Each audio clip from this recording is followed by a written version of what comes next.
एक लड़की थी, नाम था पीहू। ना माँ थी न बाप, एक झोपड़ी में अकेली रहती थी। हर रोज सड़क किनारे बैठ जाती थी, फटे कपड़े, गंदे बाल और आंखों में भूख की जलती हुई आग। लोग आते जाते, कोई दान देता, कोई थूक के चला जाता, लेकिन पीहू कुछ अजीब थी। जिसने उसे खाना दिया उसके हाथों में फूल खिलते थे, और जिसने उसे नजरअंदाज किया या हंस के निकला, कुछ न कुछ उसका कट के ही रहता था। एक दिन शहर का सबसे बड़ा ठेकेदार तिवारी सेठ को जोर से सुसु लगी थी। वहीं जगह आके गाड़ी रोकता है। गाड़ी से उतरते हुए देखकर पीहू हाथ जोड़ के बोली, भूख लगी है अंकल, कुछ दे दो।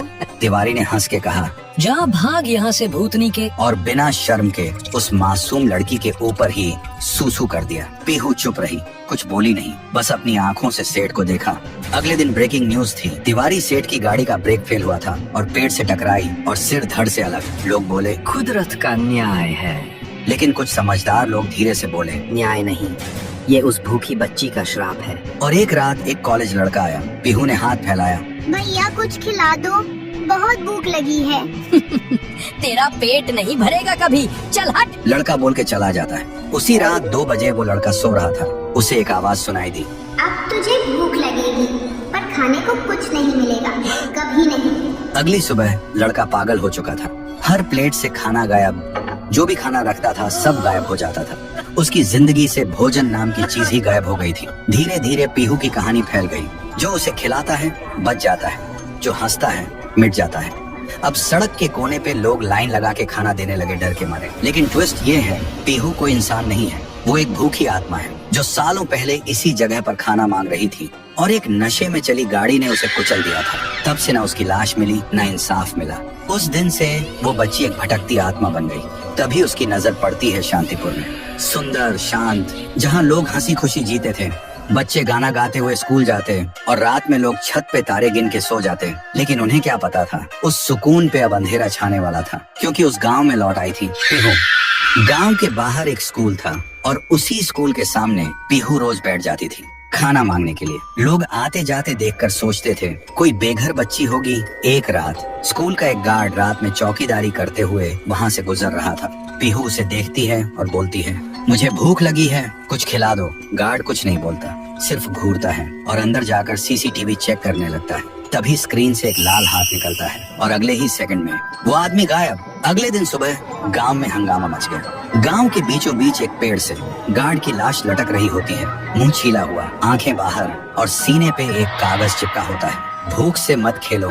सब कांप गए, किसी को समझ नहीं आया किसने किया। उसी दिन 9वीं क्लास का एक लड़का खाना खाते हुए पीहू के पास जाता है और बोलता है, खाना चाहिए भिखारी, जा अपने बाप से मांग, और हंस के चला जाता है। पीहू कुछ नहीं बोलती, बस चुप रहती है। अगली रात उसकी माँ चीख चीख के रोड पे भागती है, मेरा बेटा अंदर से खाली हो गया है। डॉक्टर बोलते हैं, इसके अंदर ना दिमाग है, ना किडनी, ना लिवर, सिर्फ अंधेरा है। अगले दिन गांव के लोग इकट्ठा हो जाते हैं। सब बोलते, जब से पेड़ पे लाश लटकी थी तब से कुछ न कुछ गलत हो रहा है। किसी ने सजेस्ट किया शांति के लिए पूजा करनी होगी। फिर रात में एक बड़ा पंडित बुलाया गया। पूरा गांव जमा हुआ था। पूजा शुरू होता है, लेकिन जैसे ही पंडित ने पहला मंत्र बोला, जोर का धमाका हुआ। पंडित का शरीर फट के टुकड़ों में बिखर गया। चारों तरफ खून और मांस के लोथड़े उड़ गए। लोगों की चीख पुकार मच गई और उसी खून से एक दीवार पे लिखा हुआ था, मुझे पूजा नहीं खाना चाहिए था। पीहू के डर ने गांव के लोगों को पागल कर दिया था। कोई स्कूल नहीं जा रहा था। बच्चे खिड़कियों से पीछे छुप के बाहर झांकते थे। लेकिन पीहू अभी भी उसी स्कूल के सामने बैठी मिलती थी। जुबान पे एक ही लफ्ज, मुझे भूख लगी है। फिर एक दिन गांव में एक बड़ा तांत्रिक आया। सुना था 1000 भूत प्रेत भगाए हैं उन्होंने। तांत्रिक गांव में कदम रखते ही एक आदमी से पूछा, ये गांव इतना शांत क्यों है? आदमी बोला, हमारे गांव में एक छाया घूम रही है जो मुझे भूख लगी है बोल के इंसान को निगल रही है। तांत्रिक ने आंख बंद की और जो देखा वो चौंक गया। फिर उन्होंने गांव वालों को बुलाया और बोला, वो बच्ची की आत्मा किसी वस्तु में बंद है, हमें उसका असली घर ढूंढना होगा, वहीं कुछ मिल सकता है। फिर एक रात गांव के 2 जवान साहसी लड़के पीहू का पीछा करते हैं और देखते हैं पीहू एक पुरानी झोपड़ी के अंदर जाती है। दोनों चुपके से झांकते हैं। पीहू एक पुरानी गुड़िया के सामने और उससे बात कर रही होती है जैसे वो जिंदा हो। दोनों देखकर चौंक जाते हैं। फिर अगली सुबह वही 2 लड़के झोपड़ी में जाकर वो डॉल उठाते हैं और ले जाते हैं तांत्रिक के पास। तांत्रिक डॉल को देखकर चिल्लाता है, यही है, इसी में बंद है वो बच्ची की आत्मा, इसे आग में जलाना होगा, तभी सब खत्म होगा। फिर रात में तांत्रिक गुड़िया को आग में डाल के हवन करता है, जोर जोर से मंत्र जप करता है। तभी एक भयानक चीख गूंजती है, मैं भूखी हूँ, और अचानक वो डॉल हवा में उड़ जाती है और सबके सामने उस डॉल से निकलती है पीहू।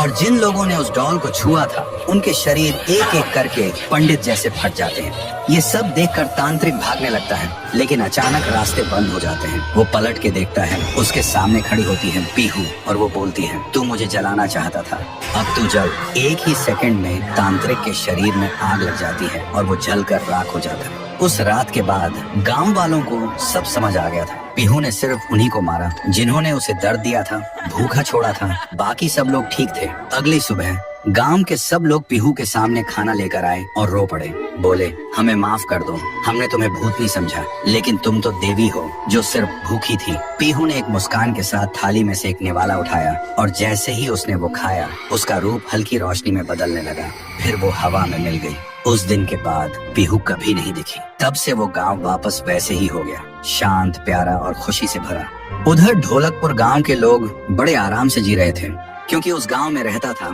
महाराज रायस्टार, जो अपने गांव के लिए एक शेर था, जो कभी अपने लोगों के साथ गलत होने नहीं देता था। लेकिन उस गांव में छुपा था एक डरावना राज, एक राज जो सबके दिल में था पर जुबान पे नहीं। गांव के बीच एक सूखा हुआ पेड़ था जिसे लोग कहते थे श्रापित पेड़। ना कोई उसके पास जाता, ना कोई उससे आंख मिलाता। हर पूर्णिमा के अगले दिन उस पेड़ के नीचे एक लाश मिलती थी।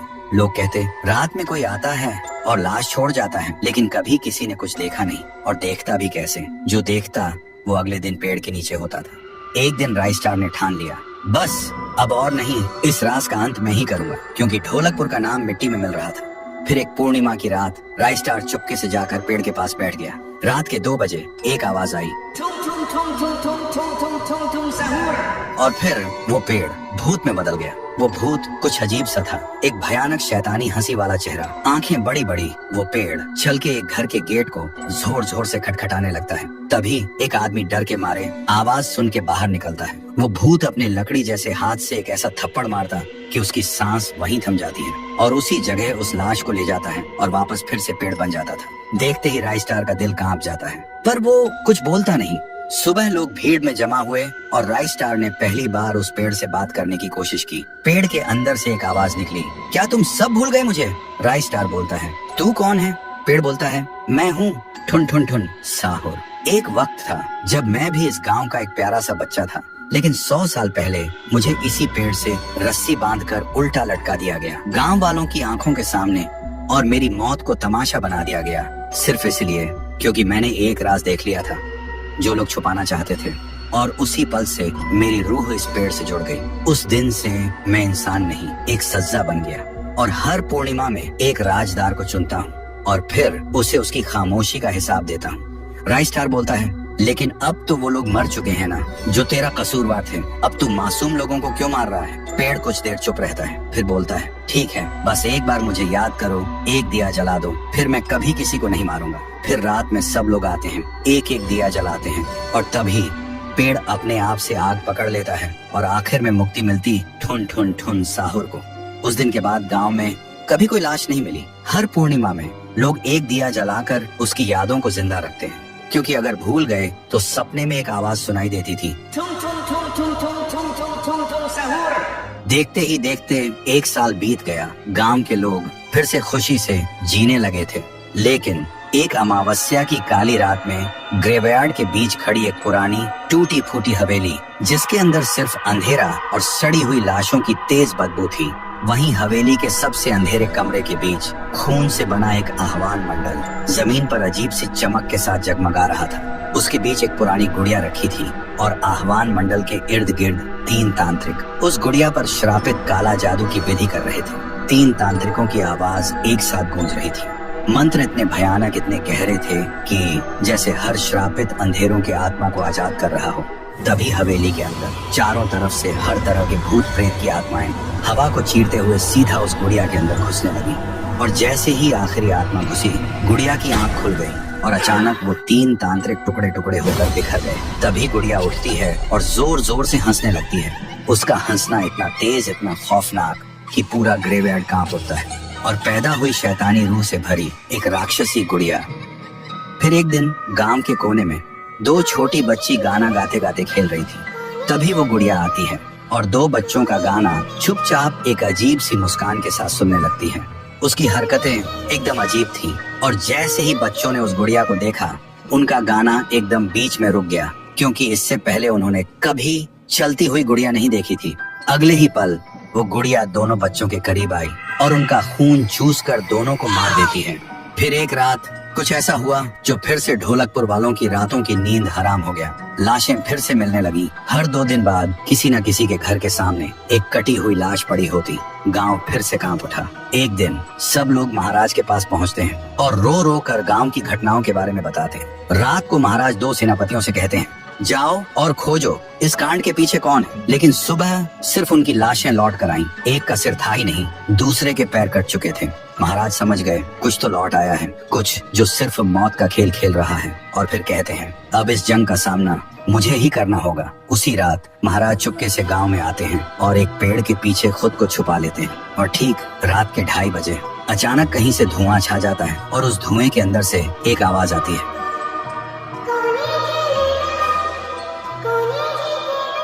और फिर धुएं के बीच से निकलती है एक गुड़िया, गोल आंखें, एक बेजान सी मुस्कान, लेकिन चेहरा मौत का पैगाम। वो गुड़िया एक घर के गेट तक जाती है और बच्चों जैसा एक गाना गाने लगती है। उसके गाने की आवाज सुनकर एक आदमी बाहर आता है और अगले ही पल वो गुड़िया उसका सिर चबा जाती है। वो आदमी तड़प तड़प के वहीं जमीन पर गिर जाता है। महाराज सब कुछ देखते हैं, उनकी आंखें भर जाती हैं। उन्हें समझ आ जाता है इसके सामने जाना मतलब खुद का अंत लिखना है। अगली सुबह गांव के लोग इकट्ठा होते हैं। महाराज कहते हैं, ये पिछले भूत से भी ज्यादा डरावनी है। इसे सिर्फ वही हरा सकता है जो मौत को पहले ही हरा चुका है। और फिर एक पूर्णिमा की रात सब लोग दिया जलाकर पुकारते हैं, आप वापस आइए, आपके बिना ये गांव जिंदा तो है पर जीने जैसा नहीं। तभी एक आवाज गूंजती है और उसी देह की आग से एक जलता हुआ पेड़ बनने लगता है और उसी पेड़ में से ठुन ठुन ठुन साहुर निकलता है। तभी फिर से वही धुआं छा जाता है और उसके साथ ही एक आवाज।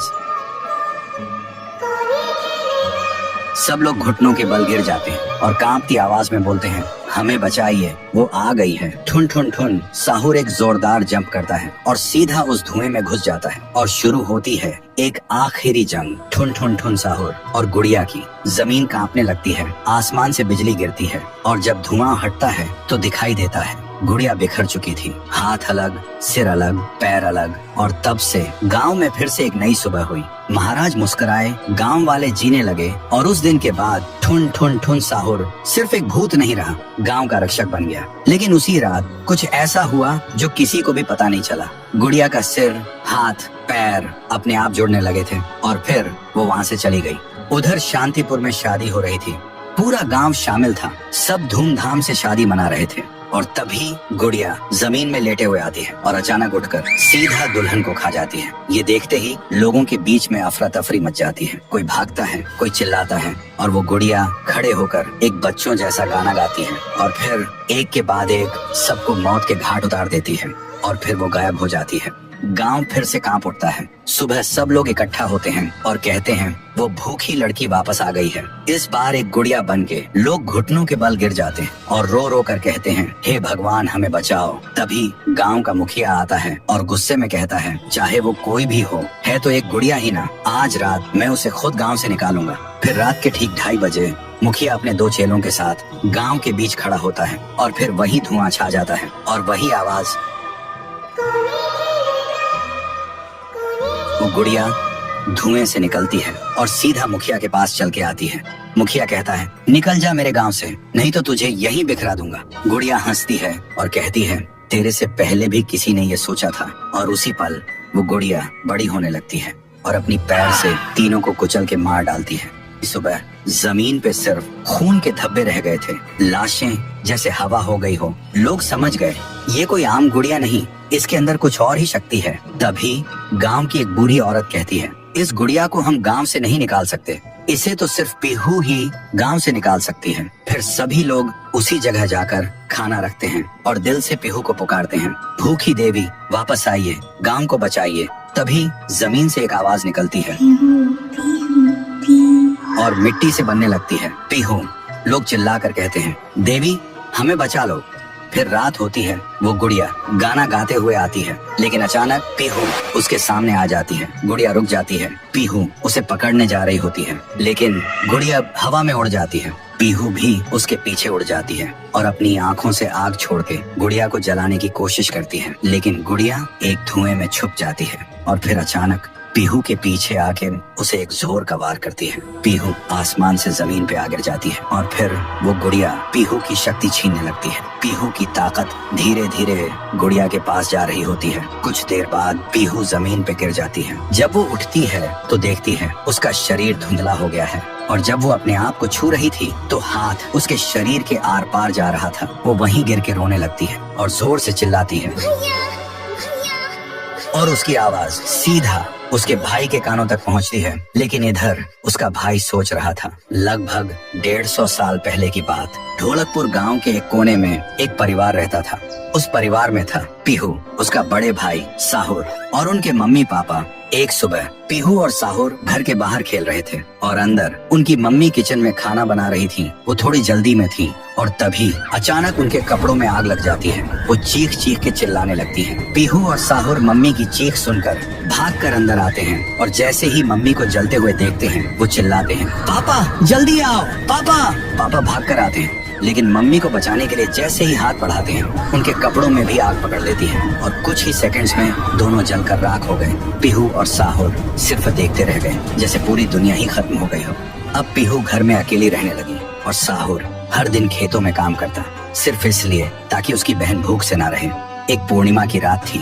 साहुर खेतों से काम करके घर लौट रहा था। तभी उसकी नजर जाती है एक घर की खिड़की पर। वो देखता है एक आदमी किसी का खून कर रहा था। ये देखते ही साहुर के पैर कांपने लगे और जैसे ही वो पीछे मुड़ता है एक और आदमी हाथ में खंजर लेकर खड़ा था। वो आदमी बिना कुछ कहे साहुर पर वार कर देता है। फिर गांव के लोगों को इकट्ठा करते हैं और वही आदमी चिल्लाता है, ये लड़का मेरे घर में घुसकर चोरी कर रहा था और जब मैंने रोका तो मुझे ही मारने की कोशिश की। अब आप लोग ही बताओ इसके साथ क्या किया जाए। गांव वाले गुस्से से भड़क उठते हैं और चिल्ला के कहते हैं, इसे उस पेड़ पे जिंदा उल्टा लटका दो। साहुर गिड़गिड़ाता है, मैं बेकसूर हूँ, मैंने कुछ नहीं किया।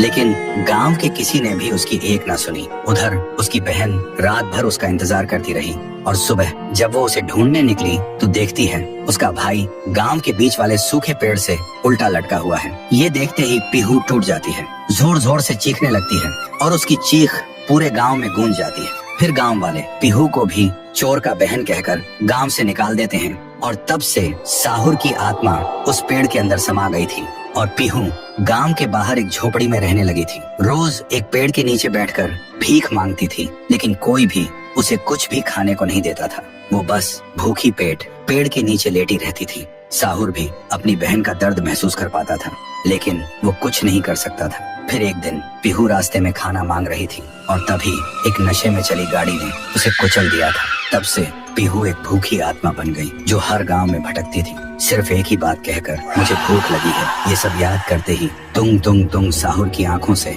आंसू टपकने लगते हैं और तभी उसे अपनी बहन की आवाज सुनाई देती है और बिना कुछ सोचे तुंग तुंग तुंग साहुरा उस सूखे पेड़ के अंदर से निकलता है और अंधेरे में सीधा उस आवाज की तरफ चल पड़ता है। उधर शांतिपुर गांव में रात के अंधेरे में लोगों में अफरा तफरी मच गया था। गुड़िया अब एक विशाल रूप ले चुकी थी, पूरे गांव में तांडव मचा रही थी, लोगों को पैर से कुचल रही थी। हर तरफ सिर्फ लोगों की चीख गूंज रही थी। पीहू अभी भी जमीन पे पड़ी होती है, उसकी रूह धीरे धीरे मिट जा रही होती है। तभी तुंग तुंग तुंग साहुर आता है और अपनी बहन को जमीन पर पड़ा देखकर उसकी आंखों से एक बार फिर आंसू टपकने लगते हैं। पीहू थोड़ा कांप के उठती है और कमजोर आवाज में पूछती है, तुम कौन हो? साहुर बोलता है, मैं तेरा भाई साहुर। पीहू का गला भर आता है और बोलती, भैया तुम यहाँ कैसे? साहुर कहता है, मेरी बहन ने पुकारा, मैं कैसे ना आता। फिर साहुर अपनी जादुई छड़ी घुमाता है और आसमान से एक तेज रोशनी पीहू पर आ गिरती है। उसी पल पीहू की सारी शक्ति फिर से लौट आती है। तभी गुड़िया तेजी से वही गाना गाने लगती है। उसकी आवाज से पूरा गांव कांप उठता है। साहुर बोलते हैं, इसे तो एक बार मैं खत्म कर चुका था, फिर ये यहाँ कैसे?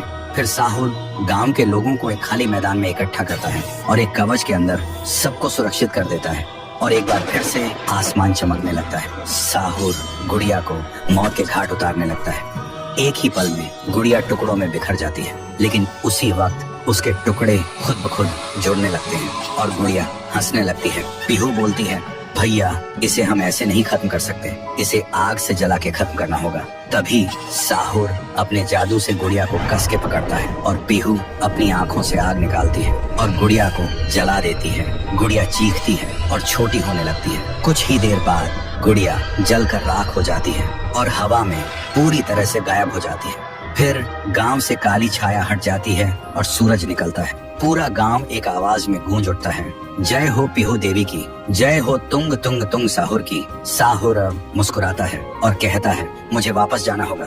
पीहू भी आंखों में आंसू लेकर गांव वालों को अलविदा कहती है और एक रोशनी के साथ दोनों हवा में गायब हो जाते हैं। अब गांव वालों की आंखों में सिर्फ एक ही चीज थी, पीहू और साहुर की याद और खुशी के आंसू। तब से शांतिपुर में एक बार फिर से शांति लौट आई थी, लेकिन जलने से पहले जब साहुर ने अपने जादू से उसे कस के पकड़ रखा था, तब गुड़िया अपनी एक उंगली चुपके से जमीन पर गिरा दी थी। फिर गुड़िया आग में जलकर राख बन गई थी और वो उंगली अब भी वापस लौटने के लिए अपने वक्त का इंतजार कर रही है।